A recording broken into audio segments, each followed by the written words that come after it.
जय हिंद दोस्तों, कैसे हो आप सभी। मैं आशा करता हूँ आप सभी स्वस्थ होंगे, मस्त होंगे, आपकी पढ़ाई बहुत अच्छी चल रही होगी।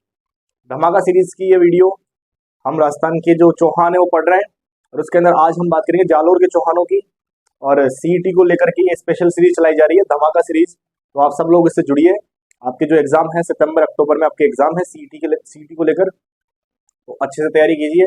राजस्थान का इतिहास मैं आपको पढ़ा रहा हूँ। इतिहास कंप्लीट होने के बाद में मैं आपको राजस्थान का कल्चर पढ़ाऊंगा। तो चलिए दोस्तों, शुरू करते हैं। समय हमारे पास थोड़ा कम है, तो चलिए शुरू करते हैं। तो हेडिंग लगा लीजिए आप,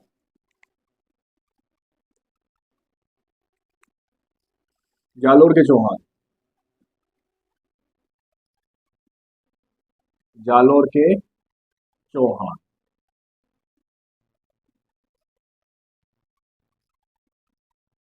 जालोर के चौहान हेडिंग लगा लीजिए। उससे पहले तो थोड़ी सी हम चर्चा कर लेते हैं जालोर को लेकर के, कि जालोर जो था वो एक ऋषि था जिसका नाम था जवाली, जावाली ऋषि। और उस जवाली नाम के जो ऋषि था उसने क्या किया था, वहां पे तपस्या की थी। इस कारण से उस जगह को जावालीपुर कहा जाने लगा। और इसकी जानकारी हमें बिजोलिया अभिलेख, बिजोलिया प्रशस्ति के अंदर मिलती है। कालांतर में यहाँ पे जाल वृक्षों की प्रधानता हो गई, और जाल वृक्षों की प्रधानता के कारण इसे जालोर कहा जाने लगा। फिर आगे चलते हैं। आगे चल के हम बात करेंगे, यहाँ पे परमाणु का अधिकार हो गया था। तो अल्क नाम के एक नाडोल के चौहान शासक थे, जिनका एक पुत्र था जिसका नाम था कीर्तिपाल।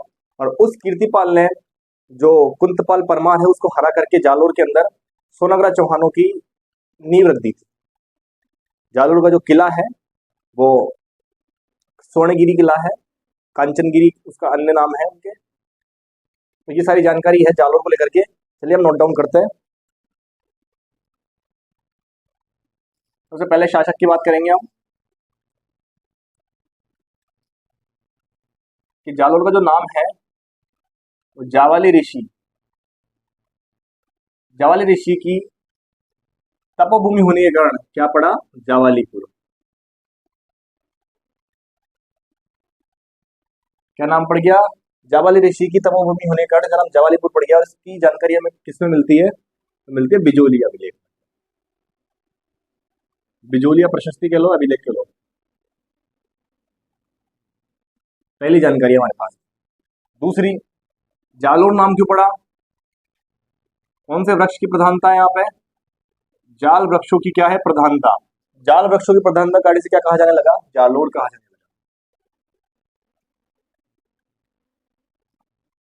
ठीक है दोस्तों, अब सीधे हम जो यहाँ के शासक हैं उन शासकों पे आते हैं। जालोर के अंदर जो जालोर जो चौहान है उनके सोनग्रा चौहानों का शासन रहा है। और हम बात करेंगे सबसे पहले जो शासक है जालोर के अंदर जिसने सोनग्रा चौहानों की नींव रखी, उसका नाम है कीर्तिपाल। तो आप नोट डाउन कर लो, कीर्तिपाल। कीर्तिपाल की हम चर्चा करेंगे अब। ये तो छोटी सी जानकारी थी, ब्रीफ जानकारी थी, ताकि आप लोगों को ये पता रहे कि जालोर नाम ही क्यों पड़ा, इसका और नाम भी तो हो सकता था ना। तो ये थोड़ी सी ब्रीफ जानकारी है। शासक की बात करेंगे हम, तो सबसे पहले जिस शासक की बात करेंगे उस शासक का नाम लिख लो आप, उसका नाम है कीर्तिपाल। मैं सीधा वही पढ़ाऊंगा जहां से क्वेश्चन बनेंगे। कीर्तिपाल, कीर्तिपाल के बारे में हम बात करते हैं, तो सुनिए बात। अल्क नाडोल का एक चौहान शासक का नाम था अल्क, और उसका पुत्र था कीर्तिपाल। कीर्तिपाल ने कायंद्रा का युद्ध लड़ा था 1179 के अंदर। 1179 के अंदर कायंद्रा का युद्ध लड़ता है, जिसके अंदर जो कीर्तिपाल है वो मेवाड़ का एक शासक है जिसका नाम है सामंत सिंह, और उसको हरा देता है। आगे चलते हैं। 1181 के अंदर जो कीर्तिपाल है ये जालोर के अंदर आता है, और उस समय जालोर के अंदर परमाणु का शासन रहता है। और परमाणु के अंदर एक राजकुमार होता है जिसका नाम है कुंतपाल, कुंतपाल परमार। तो कीर्तिपाल क्या करता है, उस कुंतपाल परमार को हराता है और परमाणु की शक्ति को जालोर से उखाड़ फेंकता है। और वहां पे चौहानों की सोनग्रा शाखा का, कौन सी शाखा का, सोनग्रा चौहानों की सोनग्रा जो शाखा है उनकी क्या करता है, स्थापना कर देता है। और ये जो सोनग्रा चौहान है इनका जो संस्थापक है जालोर के अंदर वो कौन है, कीर्तिपाल है। ये क्वेश्चन बनता है कि जालोर के चौहानों का संस्थापक कौन कहलाता है, तो कीर्तिपाल है। क्वेश्चन है, सीधा पूछा जाएगा, नोट डाउन करके रखना कि जालोर के चौहानों का संस्थापक कौन है, उसका नाम है कीर्तिपाल। आगे बढ़ते हैं, जब हम बात करेंगे और आगे की, कि जो जालोर क्या कहते हैं, जो कीर्तिपाल है, इसके बारे में कौन कौन से इतिहासकारों ने क्या कहा है। तो एक हम मोहणुत नैणसी के बारे में पढ़ते हैं कि जो मोहणुत नैणसी था, वो मोहणुत नैणसी एक ग्रंथ लिखता है जिसका नाम है नैणसीरी ख्यात, और इस नैणसीरी ख्यात में वो लिखता है कि जो कीतु एक महान राजा था। क्या लिख के आता है वो, कि जो कीतु है, कीतु का मतलब कीर्तिपाल, वो क्या है, एक महान राजा है। दोस्तों ये जानकारी कीर्तिपाल की, इसे तुरंत नोट डाउन कर लेते हैं। चलिए शुरू करते हैं। हाँ, कीर्तिपाल। सबसे कीर्तिपाल ने क्या किया था, सबसे पहले एक सुंडा अभिलेख मिलता है हमें। कौन सा अभिलेख मिलता है, सुंडा अभिलेख। सुंडा अभिलेख आपको पता है ये जालौर के अंदर ही है, ये भी सुंडा माता का मंदिर। सुंडा अभिलेख मिलता है, और सुंडा अभिलेख में इसकी एक उपाधि मिलती है, उस उपाधि का नाम है राजेश्वर। उस उपाधि का क्या नाम है, उस उपाधि का नाम है राजेश्वर। सुंडा अभिलेख में से कौन सी उपाधि मिलती है, राजेश्वर। अगली बात करते हैं हम कि कीर्तिपाल ने 1179 ईस्वी के अंदर एक युद्ध लड़ा था, और उस युद्ध का नाम था कायंद्रा का युद्ध।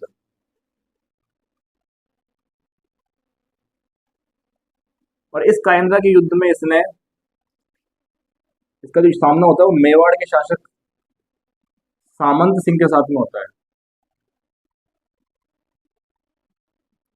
सामंत सिंह वर्सेस कीर्तिपाल। और इस जो कायंद्रा के युद्ध में कीर्तिपाल किसको हरा देता है, सामंत सिंह को हरा देता है। आगे की चर्चा करते हैं। एक और नोट डाउन करें, पिता का नाम क्या था। इनके जो पिता थे, इनके पिता का नाम था अलख खां। अलख खां नहीं, सो दोस्तों, अलख चौहान। ये कहाँ के थे, नाडोल के। हाँ, मेरे मुंह से गलती से निकल गया, तो आप उसको ज्यादा माइंड मत करना। अलख इनके पिताजी का नाम था, और ये चौहान थे। अब बात करें आएगी 1181 ईस्वी के अंदर। 1181 ईस्वी के अंदर कीर्तिपाल ने कुंतपाल परमार को हरा करके जालौर के अंदर सोनगरा चौहानों की स्थापना की थी। तो नोट डाउन कर लेना, किसको हराया था इसने, कुंतपाल परमार को। कुंतपाल परमार को हरा करके कहां पर, जालौर में। कहां पर, जालौर में। किसकी स्थापना की थी, सोनगरा चौहानों की।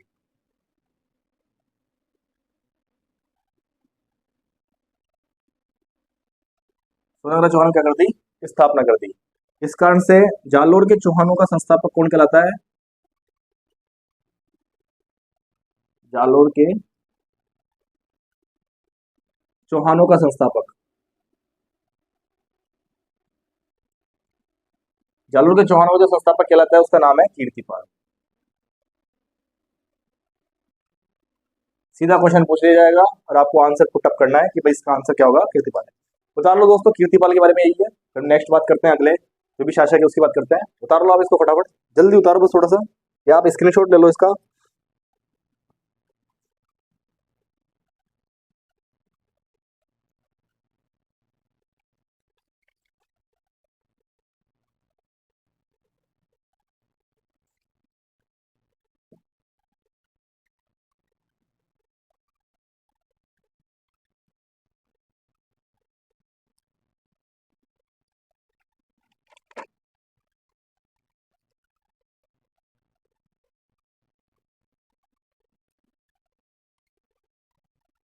ठीक है दोस्तों, मैं इसको मिटा देता हूँ। आप क्या किया करो, इसे पॉज कर लिया करो, पॉज करके इसे उतार लिया करो। अगले शासक की हम बात करते हैं।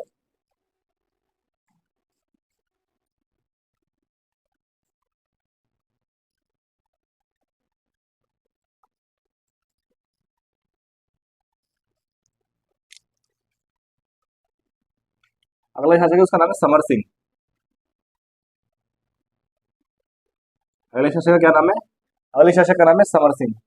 उसको कीर्तिपाल का जो पुत्र था उसका नाम था समर सिंह, और कीर्तिपाल की मृत्यु के बाद में समर सिंह शासक बनता है। समर सिंह के अपने टाइम में ज्यादा काम नहीं करता, वो दो ही काम करता है, और दोनों काम बहुत इंपॉर्टेंट होते हैं। सबसे पहला काम तो क्या करता है, जालौर की स्थिति को सुदृढ़ करता है। अब जालौर की स्थिति को सुदृढ़ कैसे करेगा, तो सबसे पहले तो जालौर के चारों तरफ परकोटे का निर्माण करवाता है।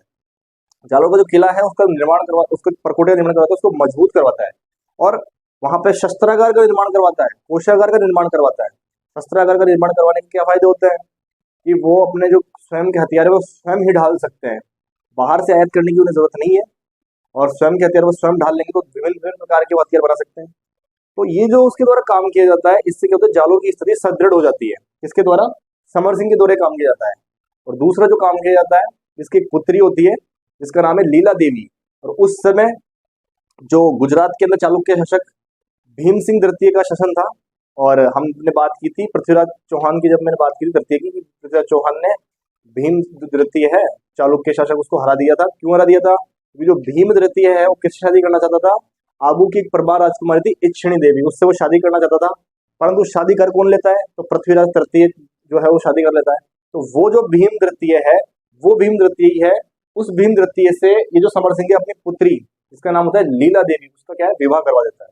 तो ये दो जो काम है ये समर सिंह करवाता है, तो आप नोट डाउन कर लेना। सबसे पहले तो क्या करवाता है, जालोर की जो स्थिति है, जालोर की स्थिति को क्या करवा देता है, सुदृढ़ करवा देता है। जालोर की स्थिति क्या करवा देता है, सुदृढ़ करवा देता है।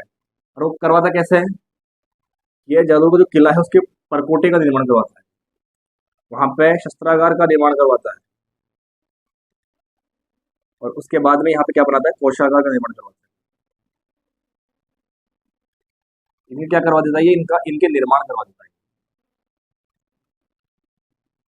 इनके क्या करवा देता है, इनका निर्माण करवा देता है। और जो दूसरा काम करवाता है ये कि इसकी पुत्री होती है,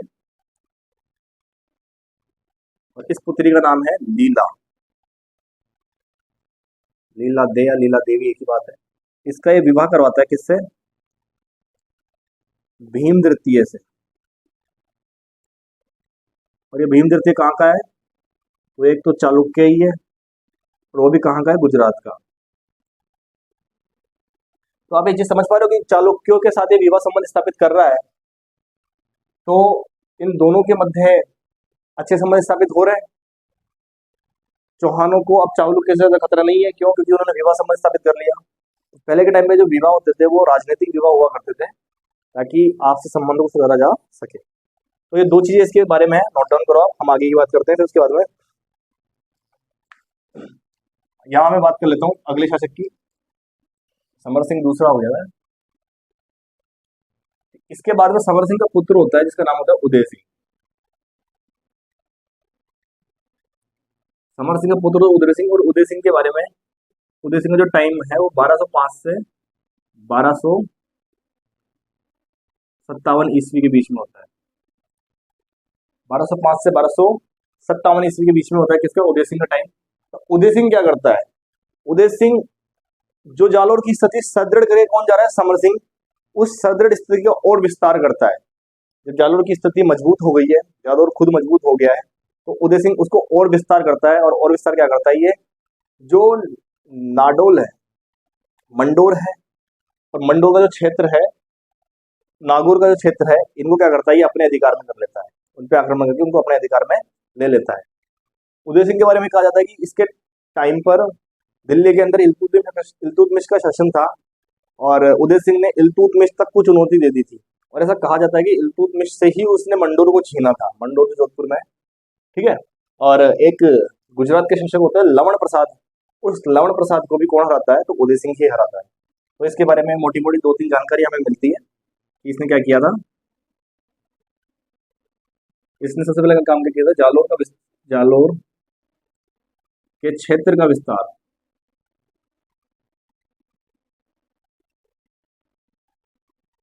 सबसे पहला क्या काम किया इसने, जालोर क्षेत्र का विस्तार किया। और कैसे किया, मंडोर प्लस नागौर, मंडोर प्लस नागौर को ये जीत करके अपने क्षेत्र में मिला लेता है, जीत कर अपने क्षेत्र में मिला लेता है। और कहा जाता है कि किससे जीतता है ये, इल्तुतमिश से।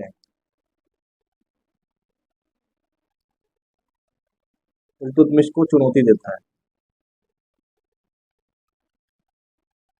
किसको चुनौती देता है, इल्तुतमिश को चुनौती देता है। और गुजरात का एक शासक होता है, इसका नाम है लवण प्रसाद। कहाँ का शासक है? गुजरात का। तो गुजरात के इस लवण प्रसाद को क्या करता है? ये हरा देता है। वो हराया। गुजरात का जो लवण प्रसाद है इसको भी क्या करता है? ये हरा देता है। तो दोस्तों इसको नोट डाउन करो जल्दी से, तुरंत प्रभाव से इसको नोट डाउन करो। पॉज कर लो, रोक लो, जैसा भी आपको ठीक लगे, इसे रोक करके।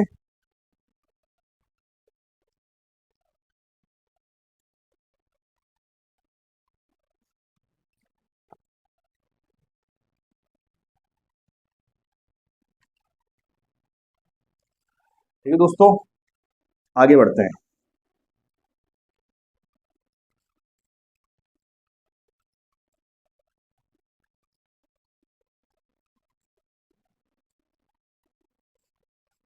ये जो बीच के शासक है इनके बारे में नॉर्मल हमें जानकारी होनी चाहिए। मुख्य जो जालोर के अंदर राजा है उसका नाम है कानड़ देव। जब उसकी चर्चा होगी तो हम विस्तार से चर्चा करेंगे। फिर भी हमें इन राजाओं की जानकारी होनी चाहिए, हमें इन राजाओं की क्या होनी चाहिए? जानकारी होनी चाहिए। कहाँ तक पहुंच गए हम? उदय सिंह तक पहुंच गए। चलिए अब आता है अगला राजा चच्चिक देव। अगला राजा कौन बनता है? चच्चिक देव राजा बनता है। इसका जो टाइम है वो 1257 से 1282 ईस्वी के बीच में। चाचिक देव के बारे में कहा जाता है कि जब चाचिक देव राजा बनता है जालोर का, उस समय दिल्ली के अंदर जो शासन कर रहे हैं वो दो राजा हैं। पहले तो नासिरुद्दीन का शासन होता है, उसके बाद में बलबन का शासन हो जाता है। दिल्ली के अंदर इन दोनों का शासन हो जाता है। परंतु इस समय जालोर की स्थिति इतनी ज्यादा मजबूत हो गई थी कि ये दोनों के दोनों जो शासक हैं ये जालोर पर अधिकार करने के बारे में सोच ही नहीं पाते हैं। और चाचिक देव के समय पर दिल्ली की तरफ से कोई आक्रमण नहीं होता है और हमें चाचिक देव की एक उपाधि मिलती है। हम उस उपाधि की चर्चा करते हैं। पहले आप नोट डाउन कर लो कि इसके जो समकालीन है, समकालीन कौन है इसके?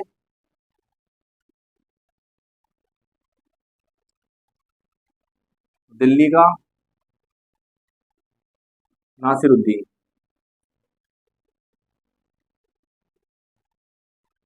और बलबन। दिल्ली का नासिरुद्दीन और बलबन क्या है? इसके समकालीन है। परंतु इनकी तरफ से कोई भी आक्रमण नहीं होता है। इनकी तरफ से कोई भी आक्रमण नहीं होता है। चच्चिक देव के बाद में इसका जो पुत्र है उसका नाम है सामंत सिंह। आगे की हम चर्चा करते हैं। सामंत सिंह इसका पुत्र है। और सामंत सिंह क्या करता है? राजा बनता है। सामंत सिंह का जो टाइम है वो नोट डाउन कर लो, 1282 से 96 ईस्वी। ये किसका टाइम है? सामंत सिंह का टाइम है।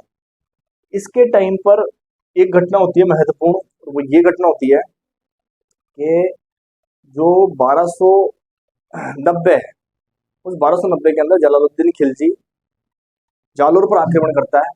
और जालोर पर जब वो आक्रमण करता है तो जालोर के सांचौर तक, वो सांचौर क्षेत्र तक वो पहुंच जाता है।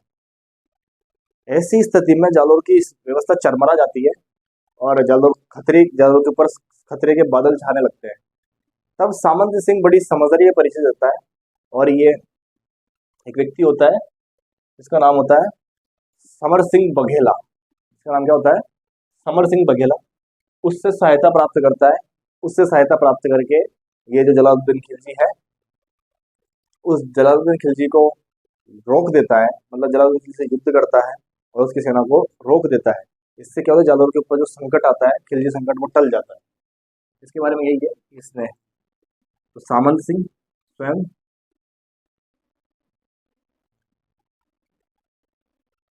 प्लस समर सिंह बघेला, इन दोनों का युद्ध किससे होता है? जलालुद्दीन खिलजी।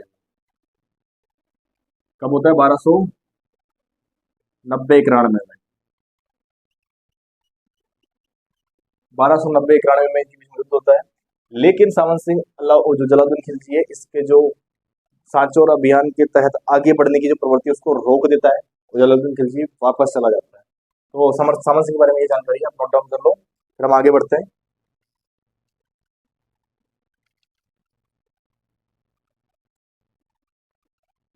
नोट डाउन कर लो, आप आराम से नोट डाउन कर लो इसको।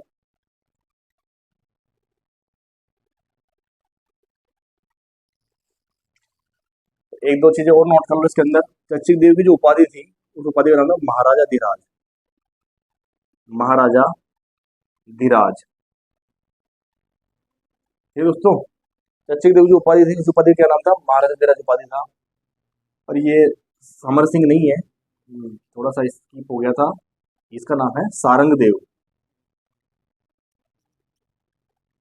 सारंग देव बघेला। उसका नाम क्या है, इसे करेक्शन कर लेना, इसका नाम है सारंग देव बघेला। ठीक है दोस्तों, मानवीय भूल है तो इस कारण से ज्यादा इसको टेंशन लेने की जरूरत नहीं है, आराम से नोट डाउन कर लो। आगे बढ़ते हैं अब।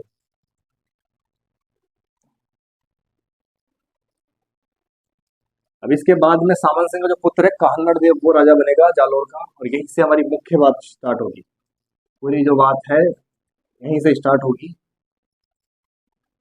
और आप आराम से सुनना। कानड़ देव, कानड़ देव चौहान कह लो या कानड़ देव सोनगरा कह लो, एक ही बात। टाइमिंग है इसका 1296 से 1311 ईस्वी। 1296 से 1311 ईस्वी किसका टाइम है, कानड़ देव चौहान का जो टाइम है वो ये। सबसे पहले तो हम बात करेंगे कानड़ देव चौहान जो जालोर का शासक है, और इस समय जो दिल्ली का शासक बन जाएगा 1296 में, वो अलाउद्दीन खिलजी बन जाएगा। अपने जो पिता है, पिता के सॉरी दोस्तों चाचा है उसके, जलालुद्दीन, उसकी हत्या करके।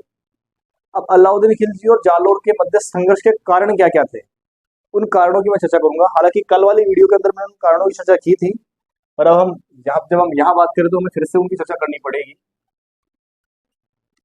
तो कारण की बात करेंगे, तो पहला कारण क्या था, दोनों का साम्राज्यवादी, दोनों का साम्राज्यवादी विस्तार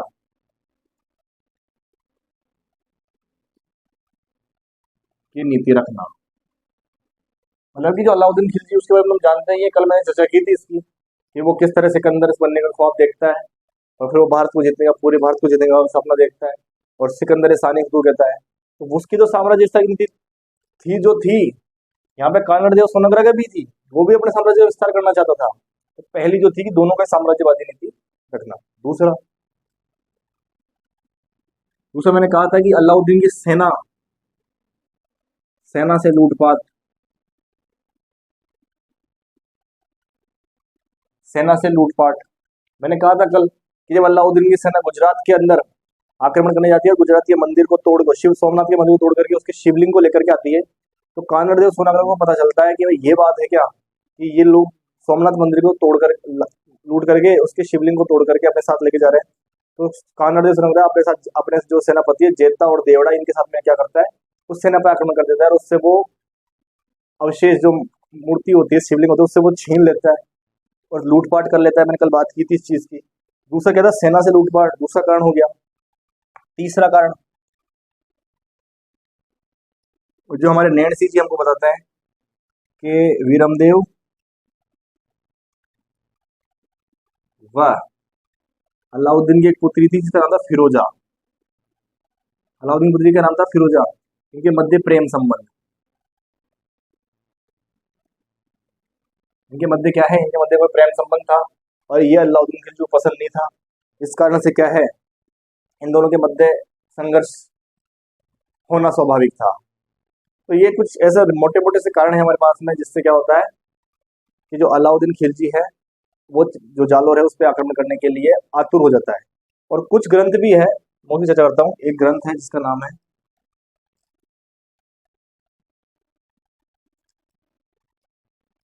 नैणसी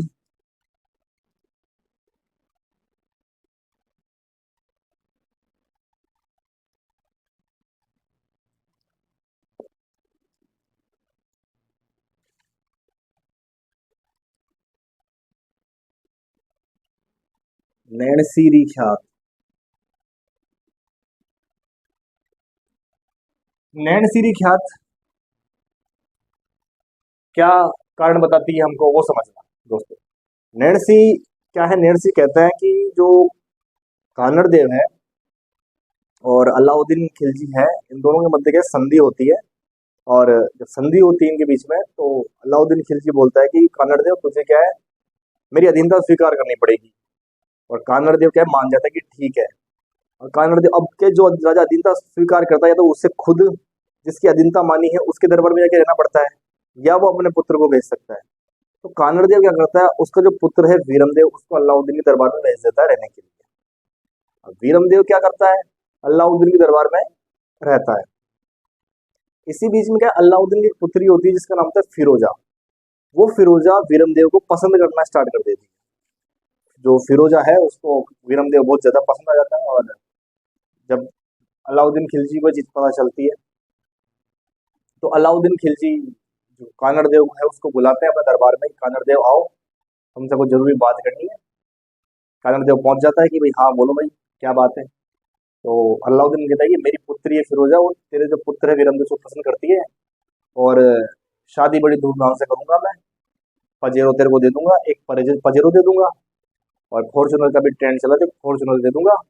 और दिल्ली से लेकर जालौर तक पूरे बाजार को सजा देंगे, रास्ते को सजा देंगे, हाथी घोड़े से बढ़िया से बारात लेकर आना तू, ठीक है, बढ़िया शादी करेंगे, ठीक है, चल अब जा तू शादी की तैयारी कर। खान को देखो लगता है कि वेट ए मिनट, ये क्या है, क्या हो रहा है ये? आप मुझसे पूछ रहे हो या मुझे बता रहे हो? तो फिर अलाउद्दीन कहता है कि पूछ भी रहा हूँ बता भी रहा हूँ, उससे क्या फर्क पड़ता है, जब दोनों की शादी होनी ही है तो क्या कहते हैं, जो कानड़ देव होता है वो कानड़ देव बोलते हैं कि ठीक है। और वो क्या ऐसे कहते हैं कि वो उस वक्त तो हाँ कर देता है, और एक दिन और रात के चुपके से अंधेरे में अपने पुत्र वीरमदेव को लेकर के जादोर बाग किया जाता है। तो ये बात कहीं ना कहीं अलाउद्दीन को बहुत बुरी लगती है, और अलाउद्दीन खिलजी जालोर पर आक्रमण करता है। ये नेणसीरी ख्यात के अकॉर्डिंग में पता चलता है, नेणसीरी ख्यात में नेणसी ऐसा लिखता है। इसी से जुड़ी हुई मिली जुली एक और कहानी हमें मिलती है जिसका नाम है कानड़ देव प्रबंध ग्रंथ। कानड़ देव प्रबंध एक ग्रंथ में मिलती है, इसका नाम है कानड़ देव प्रबंध।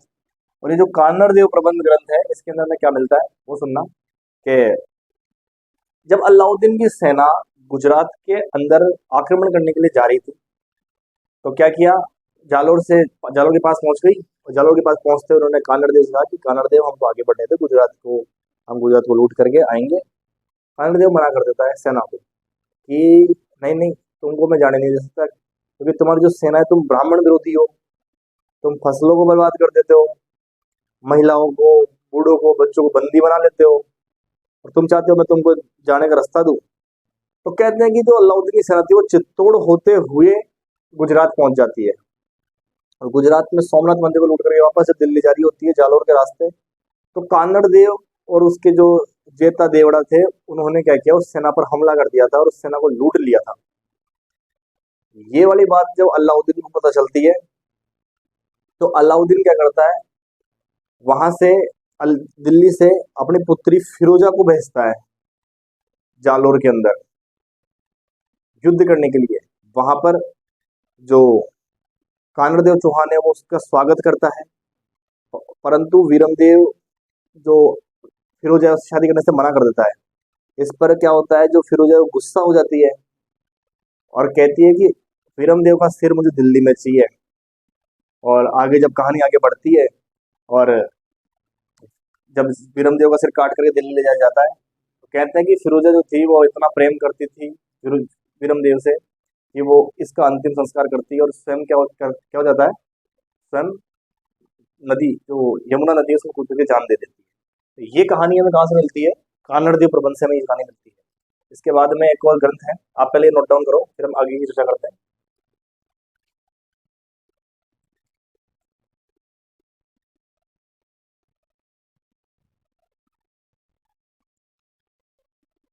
हाँ तो दोस्तों, ये जानकारी आप नोट डाउन कर लीजिए। अब हम आगे की बात करेंगे एक नेक्स्ट वीडियो में। तब तक आप इसे उतारिए, इस चीज़ का रिवीजन कीजिए कि हमें आगे क्या क्या जानकारी मिलती है।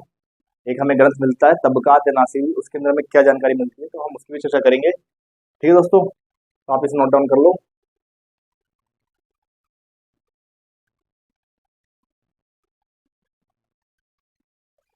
ओके दोस्तों, हम बात करते हैं नेक्स्ट वीडियो में। तब तक आप इसे पढ़िए। जय हिंद, जय भारत।